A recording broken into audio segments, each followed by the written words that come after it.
I first discovered what training to failure was, it kind of changed my life and my perspective when it came to weightlifting. I discovered a new way to train, not necessarily with high volume, but with higher intensity. I didn't change my whole workout,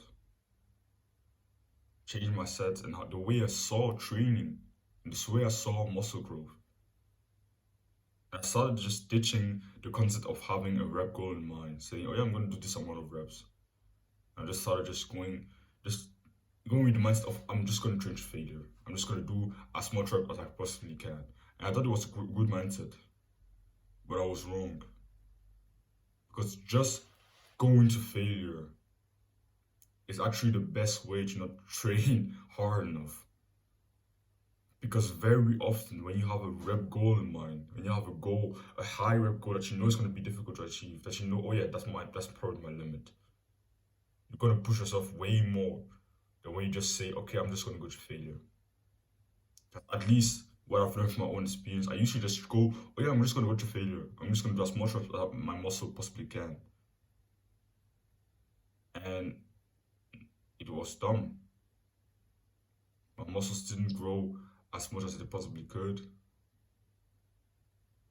I didn't gain strength at all.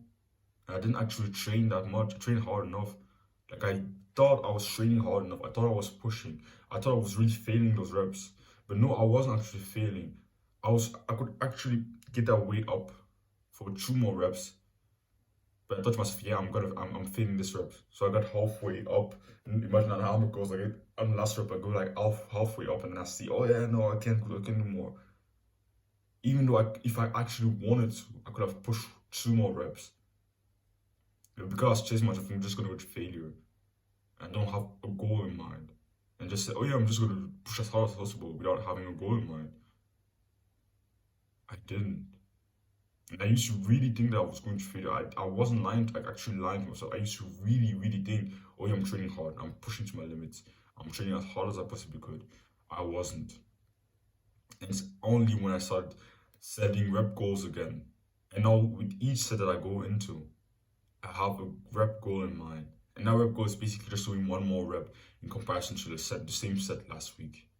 And that's how you should do it. You should have that goal. You don't just go to failure, just have a goal in mind, a goal of amount of reps that you want to do with a certain weight, a certain exercise that you know, okay, this if I do this amount of rep, I'm at my limits. It's gonna be fucking difficult, but I'm gonna aim for that. I'm gonna do everything I possibly can, everything I physically can to achieve that goal. I'm gonna push myself to my limits to achieve that rep goal. And you give it everything you have. And when you do that, you're gonna be able to push yourself a lot more than when you just say, oh, I'm just gonna go to failure. But you just say, I'm gonna achieve that rep goal no matter what. I'm not dropping the weight until I achieve that goal.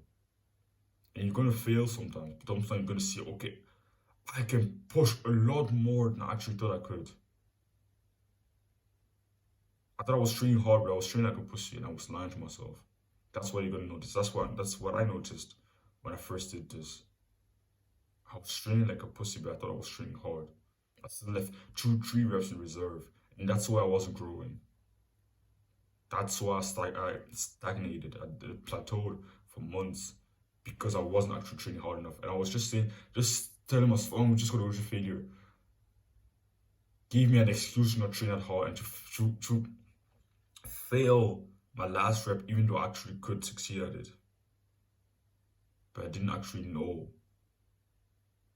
I didn't actually have that mental edge to actually push myself, to push for the last centimeters, and to actually be able to do the last 2 reps. Because I didn't have a goal in mind. When you have a goal in mind, you're able to, I think we can all agree with this. When you have a goal, like a clear goal in mind, you're able to push yourself a lot more. That's not just in lifting, but just in life in general. When you have a clear, defined goal that you know you want to achieve, you're able to push yourself a little bit more than when you just go with the flow and just do, oh yeah, I'm going to do as much as I possibly can. Imagine you have the goal to run. Imagine there's 2 guys.